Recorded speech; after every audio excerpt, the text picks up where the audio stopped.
최근에 인플루언서분들 성형의 부작용에 대해서 얘기하는 콘텐츠가 정말 많아졌던데 원장님이 그동안 의사생활 하시면서 기억에 남는 부작용 케이스들 있으실까요? 당연하죠. 성형을 말리고 싶다, 뭐 부작용이 있으니까 하지 말라 이런 얘기를 하는 게 아니라 특히 이런 수술만큼은 단순히 가격보다 이런 의사의 숙련도나 진단력을 먼저 보셨으면 좋겠다. 오늘 영상에서는 바로 그 포인트, 이런 수술은 진짜 경험 많은 의사에게 가셔야 된다, 이 기준을 조금 더 구체적으로 말씀드려 볼게요.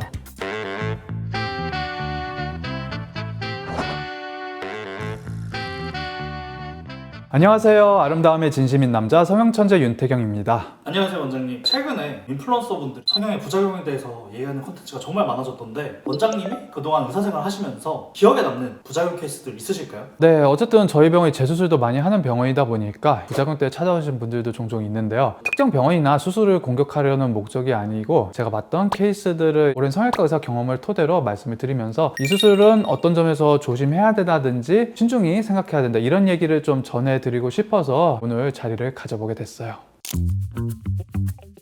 그럼 원장님이 의사생활 하시면서 특히 기억에 남는 부작용 케이스들 좀 이야기해 주실 수 있으실까요? 사실 눈하고 코를 한국인들이 워낙에 많이 하다 보니까 부작용 케이스들도 종종 보게 되는데요. 일단 눈하고 코는 부작용 양상들이 좀 달라요. 눈은 일단 뭐든지 과해서 문제예요. 쌍꺼풀을 과하게 뚱뚱하게 너무 소시지처럼 만들었다든지, 과하게 만들다니까 뭐 비대칭이 심해졌다든지, 아니면은 앞트임, 뒤트임, 뭐 눈매 교정, 몽땅 여는 걸 사방트임이라 하는데, 사방트임 자체가 너무 과교정이 되면서 흔히 말하는 사배간, 한배간이 여기 밑에 떠 있는데 사방이 다 너무 막 이렇게 됐다 해서 사배간이라고 말씀드리는 분들도 많아요. 이제 코는 뭐 모양적인 불만족, 아니면 코끝이 뭐 시간이 지나면서 뭐 떨어지거나 뭐 염증 구축, 이런 구조적인 문제가 섞여 있는 경우들이 많아요. 공통점이 하나 있어요. 환자분들 입장에서는 뭐 그냥 유명했다, 가격이 쌌다, 뭐 사진 예뻐 보였다, 이래서 선택하셨는데 알고 보면 그 수술 자체가 난이도가 높은 수술인 경우들도 분명히 있어요. 오늘 영상에서는 바로 그 포인트, 이런 수술은 진짜 경험 많은 의사에게 가셔야 된다, 이 기준을 조금 더 구체적으로 말씀드려 볼게요. 첫 번째는 이제 구축코이신 분들, 뭐 구축코 우리 병원에 참 많이 오는데요. 어떤 분이 이제 타 병원에서 첫 수술을 하고 구축을 왔는데, 문제는 구축코에 대한 재수술을 했는데 거기서 또 한두 달 만에 다시 구축 재진행한 케이스예요. 구축코 하도 많아서 안타까운 사람들은 너무 많은데, 이분 같은 경우에는 그 첫 구축 때 바로 좀 조치를 잘 취했으면은 훨씬 좀 좋은 결과가 나오지 않았을까 싶어서 일단 그런 케이스가 일단 생각이 나요. 구축코라는 게 간단히 얘기하자면은 점점 이게 들리는 건데, 문제는 이게 시간이 흐르고 강도가 점점 올라갈수록 복원시키기가 너무 어려워져요. 물론 우리 병원에 오면은 어떻게든 들려있던 걸 내리긴 하는데, 그래도 온 상태에 따라서 내리면서도 라인을 화려하게 이쁘게 잡을 수도 있는가 하면은 어떤 분들은 내리는데 만족해야 될 수도 있어요. 그래서 그렇게 타이밍 놓친 분이 좀 안타깝게 일단 지금 처음에 생각나는데, 구축코는 일반적인 코 수술이랑 굉장히 개념이 달라요. 그렇기 때문에 구축코를 많이 하는 병원들 위주로 구축은 좀 찾아가실 필요가 있다, 좀 말씀을 드리고 싶네요. 그러면 이렇게 좀 구축 심한 분들 원장님은 CT만 찍어봐도 딱 해결 방법이 보이시나요? 물론 코 수술 다 전 찍지만 구축분들은 CT 찍어야 되는 게, 이제 CT가 뼈나 안의 공간 이런 것만 해석이 되지, 뭐 다양한 뭐 염증이 있는지부터 해서 뭐 근육이 어떻고 이런 거는 사실 잘 안 보여요. 그냥 다 회색으로 나오는데, 그럼에도 CT가 중요한 이유가 구축이 그냥 일반적으로 실리콘의 부작용 이렇게만 단순하게 많이들 알고 계시는데, 물론 결과적으로는 하필 거기에 실리콘이 있었기 때문에 리스크가 좀 더 커진 건 맞아요. 근데 사실 실리콘 하신 분들 중에서 정작 구축이 오신 분들은 제가 장담하는데 이 세상에 1%도 엄청 안 될 거예요. 그러니까 제가 무슨 말 하고 싶냐면, 실리콘 썼다고 문제냐? 이건 절대 아니에요. 실리콘 때문에 겁먹는 분들 꽤 있으신데 생각보다 그건 괜찮고, 다만 하필 실리콘 위치에 어떤 문제가 생겼을 때인데 그걸 분석하기 위해서 중요한 게 이제 CT예요. 그래서 이런 원인 분석을 잘 하고 거기에 맞춤형으로 수술을 해야 된다, 이런 말씀을 좀 드리고 싶어요.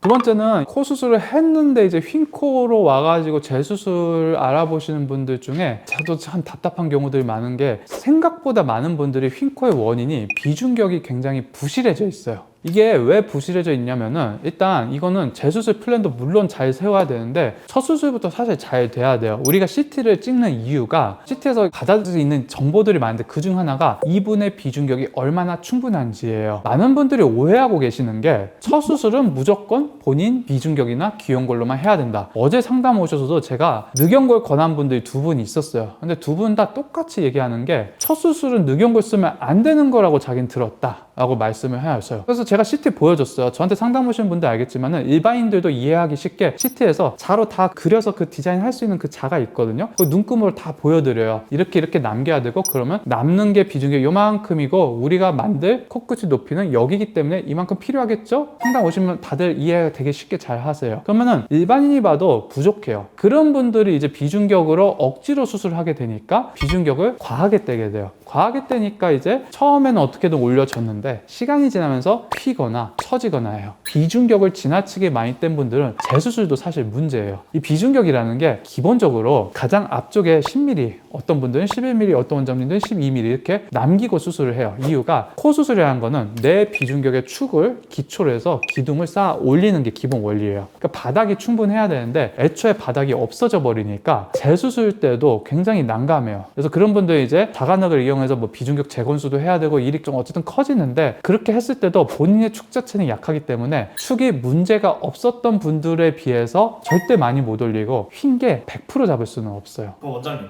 이런 코는 좀 이런 병원에 가야 된다, 뭐 이런 원장님을 만나야 된다, 이런 좀 기준이 있을까요? 첫 코지만 되게 신중해야 될 분들이, 아까 제가 얘기한 것처럼 이제 비중격이 기본적으로 부족한 분들이라든지 안에가 많이 휘어 있는 분들, 그러니까 기본 축이 휘어 있으니까 그냥 그대로 올려버리면 더 휘어 보일 거거든요. 아니면은 또 이제 양악하신 분들도 비중격이 끊겨 있어요. 그러니까 안쪽 구조에 뭔가 문제가 있거나 양이 부족하다, 이런 분들은 그냥 무조건 비중격과 귀여운 거 이게 첫 수술의 정석이에요 이렇게 많이들 알고 계시는데, 절대 그렇지 않고 안에 CT를 정확하게 분석하고 그에 따라서 필요하면 늑연골을 권할 줄도 알고, 이런 병원에서 하셔야지 그냥 무조건 다 그냥 환자분들이 원하는 대로, 환자분은 늑연골 싫어할 거니까 비중격 권하고, 그런 분들 이제 열어보면은 아까 뭐 10mm 남아있어야 된다고 얘기를 했는데 5mm만 남겨져 있고 이런 경우들이 많아요. 그래서 그런 것들을 잘 고려해가지고 병원을 선택하는데 좀 신중히 해야 될 것 같아요. 원장님, 코 수술에서 하나 정도만 더 조심해야 되는 부분이 있을까요?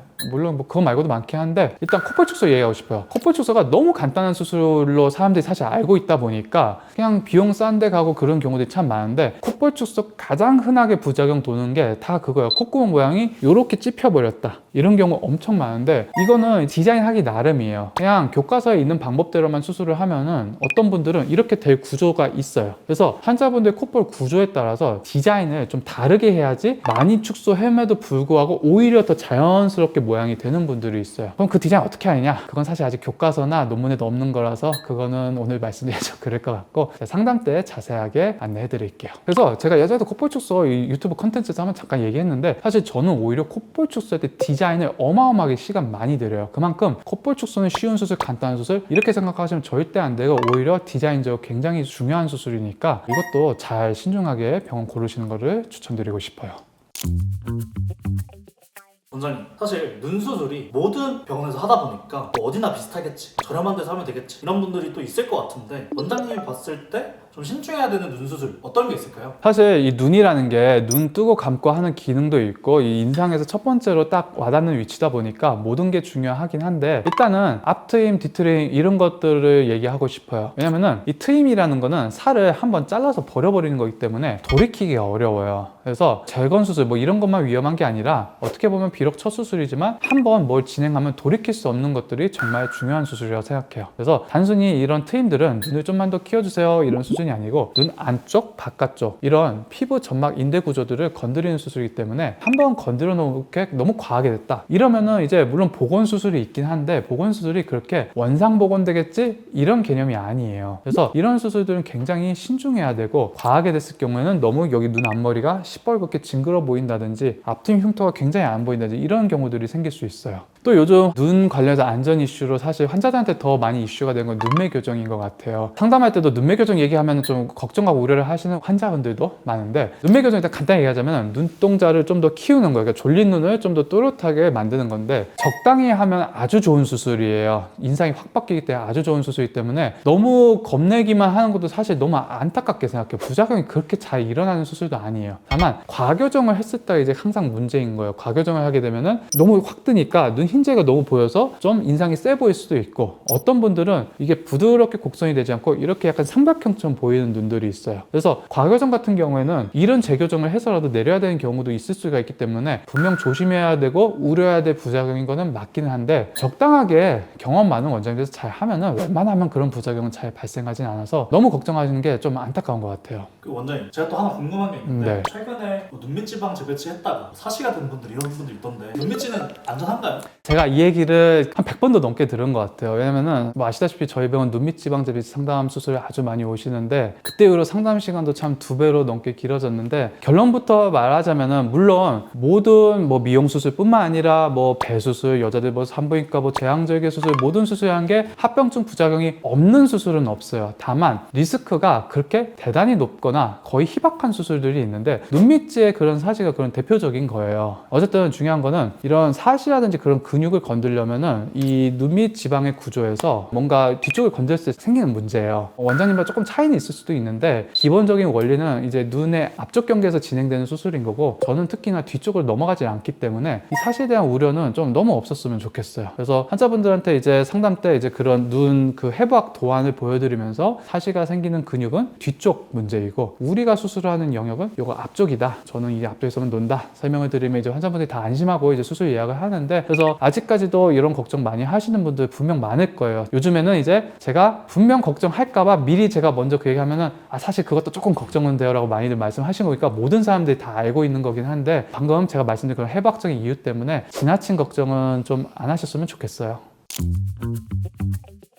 원장님, 그러면 좀 눈, 코 말고 좀 조심해야 되는 수술 더 얘기해 줄 수 있을까요? 모든 축소 수술들이 하지 말라는 건 절대 아니에요. 저도 축소 수술들 뭐 이마 축소나 콧볼 축소 필요한 분들은 해드리고 있고, 특히 콧볼 축소, 코평수 넓은 분들은 하고 나서 인상 확 좋아져도 엄청 만족해요. 그러니까 필요한 분들은 하는 게 맞는데, 쉽게 생각하면 안 되는 수술인 게 분명 흉터가 상대적으로 잘 남는 수술이에요. 물론 흉터라는 건 체질이 중요해요. 축소 수술했다고 무조건 흉터 생긴다, 그건 아니긴 한데, 기본적으로 이마 축소, 콧볼 축소, 인중 축소, 가슴 축소, 이런 축소 수술들은 잘라서 없애고 땡긴 수술들이에요. 앞침도 사실 마찬가지예요. 그러다 보니까 땡긴 수술들의 공통점은 흉터가 조금 더 남을 수 있다. 이런 거는 좀 염두에 두시고 수술을 고민할 필요가 있다고 설명을 드리고 싶고요. 또 뼈 수술도 마찬가지예요. 환자분들이 어쨌든 요즘에 뼈 수술의 어떤 그런 부작용 때문에 많이들 우려하고 계시는데, 뼈 수술 역시 제대로 잘 받으면은 가장 드라마틱하게 인생 역전할 수 있는 수술인 건 맞아요. 그런데 신경선을 좀 넘나드는 그런 뼈를 친다든지, 아니면 양악 수술 같은 경우에는 이 교합을 건드는 수술이다 보니까 아무래도 교합이 만약에 불일치하게 되면은 이제 생활 속의 불편함을 이제 호소할 수 있어요. 그렇기 때문에 이제 양악 수술이 많이들 사람들이 피하고 있긴 한데, 분명 잘 받으면 아주 좋은 수술이고 굉장히 드라마틱해지기 때문에 저도 필요한 분들은 아주 추천해주고 싶은 수술인데, 그만큼 부작용 가능성도 상대적으로 생활 속에 스며드는 부작용들이기 때문에 신중하게 병원을 잘 선택하는 게 마찬가지로 중요한 수술이라고 생각해요. 그럼 마지막으로 원장님, 요새 안면 거상, 뭐 미니 거상, 리프팅 수술 정말 많이 하시던데 거상류는 괜찮나요? 사실 그러니까 뭐 이렇게 따지면 다 안 괜찮은데, 안면 거상도 마찬가지로 아주 조심해야 되고 중요한 수술이고, 그만큼 원장님들을 잘 찾아가야 되는 수술인 거예요. 안면 거상이 사실 대충 하면 오히려 별로 부작용이 없는 수술이에요. 대신 그만큼 효과는 떨어질 거고, 이게 제대로 하려면 이 피부만 당기는 게 아니라 피부 밑에 지방 밑에 근막층이 있어요. 그걸 이제 흔히들 스마스로 많이들 알고 계시는 층이고, 이제 그 밑에 이제 심부 근육들도 있고 이제 뼈, 이런 층들이 층층이 있는데, 이제 어쨌든 안면이라는 곳은 우리가 표정들이 움직이잖아요. 그러니까 신경들이 다 이제 지나가요. 그렇기 때문에 제대로 된 수술을 하려면은 이 스마스층까지 다 박리를 해서 열심히 당겨줘서 충분히 핀 게 오랫동안 유지되게 하는 게 이제 주 목적인 건데, 스마스층을 건드려면은 우리가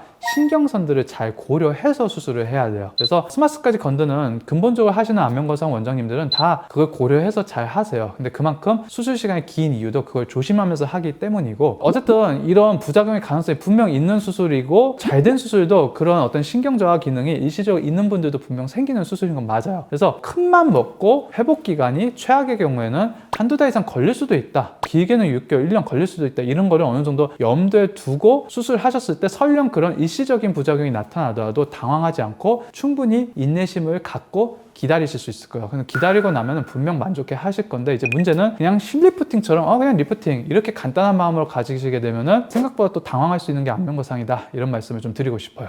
그리고 원장님, 제가 듣기로는 뭐 실장님들은 다 됐다고 했다가 막상 수술을 하시는 원장님이랑 얘기했을 때 뭐 어렵거나 말이 바뀌는 경우도 많다고 하는데 이것도 중요한 부분일까요? 당연하죠. 결국 수술하는 거는 원장이고 당연히 진단도 의사가 하는 거예요. 뭐 요즘엔 많이 없어졌다 들었는데 옛날에는 실장이 다 상담하고 원장님은 그냥 수술 당일날 처음 봤다. 첫 수술 잘못돼서 재수술 상담 오신 분들이 그런 말씀들 많이 하시는데 당연히 의사 상담은 이루어져야 되는 게 맞는 거고 아마 실장 상담이 안 좋다 이렇게 말씀드리기보다는 어쨌든 의사가 정밀하게 진단하고 상담하고 이게 가장 일단 중요하고 실장 상담은 그래도 도움이 되는 게 환자분들이 생각보다 뭐가 본인이 필요해서 잘 모르거나 그냥 막연하게 그냥 생각해서 오시는 분들이 많아서 원장 상담 시간이 예를 들면 저도 꽤 오래 하는 편인데 처음부터 정리가 안 된 것보다는 환자분이 이제 적당히 정리가 된 상태에서 이제 의사 상담을 받게 되면은 훨씬 정보를 좀 잘 받아들일 수 있어요. 그래서 어디까지나 실장 상담이 만약에 이루어진다면 그거는 어떤 환자를 돕는 부수적인 기능으로서 그걸 해야 되고 당연히 진단, 치료 이 전체적인 한 라인은 당연히 의사가 이루어져야죠.